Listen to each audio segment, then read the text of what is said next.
हेक्टरी फक्त 1119 रुपये पीक विमा की शेतकऱ्यांची थट्टा। शेतकरी मित्रांनो, तुमच्या सर्वांचं स्वागत आहे आपल्या शेतकरी मित्र या एका विश्वसनीय अशा यूट्यूब चॅनलवर। मित्रांनो, बऱ्याच दिवसांपासून आपल्या चॅनलवरती आपण व्हिडिओ टाकला नव्हता, काही प्रॉब्लेम होता, परंतु आता रोज आपण आपल्या चॅनलच्या माध्यमातून शेतकरी बांधवांसाठी प्रत्येक सरकारी योजनेबाबत आणि तसेच कोणत्याही सरकारी योजनेबाबत आपण रोज माहिती घेऊन येणार आहोत। त्यामुळे आजची जी महत्त्वपूर्ण माहिती आहे ती आहे की शेतकऱ्यांची आता सरकार थट्टा करताना दिसून येत आहे। कारण शेतकऱ्यांना फक्त हेक्टरी 1119 रुपयेच पीक विमा दिला जात आहे। हा पीक विमा कोणत्या शेतकऱ्यांना मिळाला आहे, याच्यामध्ये सरकारचं काय नियोजन आहे, संपूर्ण माहिती व्हिडिओच्या माध्यमातून समजून घेणार आहोत। त्यामुळे व्हिडिओ तुम्ही शेवटपर्यंत बघा आणि आपल्या चॅनलवरती तुम्ही पहिल्यांदाच आले असणार तर आपल्या शेतकरी मित्र या यूट्यूब चॅनलला सबस्क्राईब करा।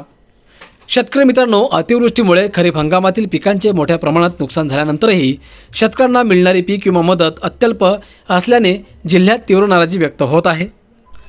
काही ठिकाणी तर हेक्टरी केवळ 1119 रुपये 40 पैसे इतकीच मदत जाहीर झाल्याने ही मदत की थट्टा असा सवाल शेतकरी उपस्थित करत आहेत।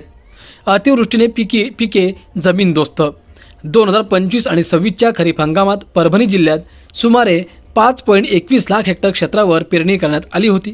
यापैकी 5.37 लाख शेतकऱ्यांनी 3.86 लाख हेक्टर क्षेत्राचा प्रधानमंत्री पीक विमा योजनेअंतर्गत विमा उतरवला होता। मात्र सप्टेंबर आणि ऑक्टोबर महिन्यात झालेल्या अतिवृष्टीमुळे पिकांचे मोठे नुकसान झाले। शेतकऱ्यांना विमा योजनेतून योग्य भरपाई मिळेल अशी अपेक्षा होती, परंतु प्रत्यक्षात मिळणारी रक्कम अत्यल्प असल्याचे समोर आले आहे। फक्त 45.70 कोटींची मदत। जिल्ह्यातील नुकसानीच्या तुलनेत केवळ 45 कोटी 70 लाख रुपयांची मदत मंजूर करण्यात आली आहे। ही मदत एकूण क्षेत्र व शेतकऱ्यांच्या संख्येच्या तुलनेत अत्यंत कमी असल्याची भावना व्यक्त केली जात आहे। मानवतमध्ये फक्त 1.93% नुकसान दाखवले। मानवत महसूल मंडळात पीक कापणी प्रयोगाच्या आधारे फक्त 1.93% अनुदान जे आहे ते नुकसान दाखवण्यात आले आहे। त्यामुळे शेतकऱ्यांना हेक्टरी अवघे 1119 रुपये मिळणार आहेत। विशेष म्हणजे अनेक शेतकऱ्यांनी विमा हप्त्यासाठी यापेक्षा जास्त रक्कम भरलेली असताना मिळणारी मदत कमी असल्याने संताप अधिकच वाढला आहे।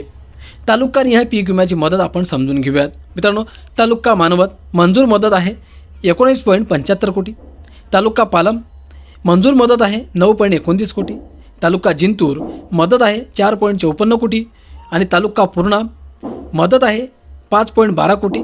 तालुका पाथरी मदत मंजूर झालेली आहे 6.23 कोटी आणि तालुका सेलूमध्ये 73 लाख रुपयांची मदत मंजूर करण्यात आलेली आहे। दरम्यान गंगाखेड, परभणी आणि सोनपेठ या 3 तालुक्यांना अद्याप 1 रुपयाही या मदत मिळालेली नाही। प्रति शेतकरी अत्यल्प रक्कम। या मंजूर मदतीतही प्रति शेतकरी किमान 1100 ते कमाल 15,000 रुपये इतकीच रक्कम मिळणार असल्याने शेतकऱ्यांच्या तोंडाला पाणी पुसण्याची भावना निर्माण झाली आहे। शेतकऱ्यांच्या घोषणांचं नेमकं काय झालं तर मित्रांनो, अतिवृष्टीनंतर राज्य सरकारने हेक्टरी 8,000 रुपये अनुदान, 10,000 रुपये बियाणे मदत आणि पीक विमा योजनेतून 17,000 रुपयांपर्यंत मदत देण्याची घोषणा केली। मात्र प्रत्यक्षात मिळणारी रक्कम या घोषणांपेक्षा खूपच कमी असल्याने सरकार आणि विमा कंपन्यांवर प्रश्नचिन्ह उपस्थित होत आहे। विमा योजना शेतकऱ्यांसाठी की कंपन्यांसाठी? इतक्या मोठ्या प्रमाणात नुकसान होऊनही अत्यल्प मदत मिळाल्याने शेतकऱ्यांमध्ये असंतोष वाढला आहे। विमा हप्ता जास्त पण मदत कमी, मग ही योजना नेमकी कोणासाठी असा सवाल शेतकरी उपस्थित करत आहेत। परभणी जिल्ह्यातील पीक विमा वितरणाने पुन्हा एकदा विमा योजनांच्या पारदर्शकतेवर प्रश्न निर्माण केला आहे। योग्य पंचनामे, वस्तुनिष्ठ नुकसान मूल्यांकन आणि न्याय भरपाई मिळाल्याशिवाय शेतकऱ्यांचा विश्वास परत मिळणे कठीण असल्याचे चित्र आहे।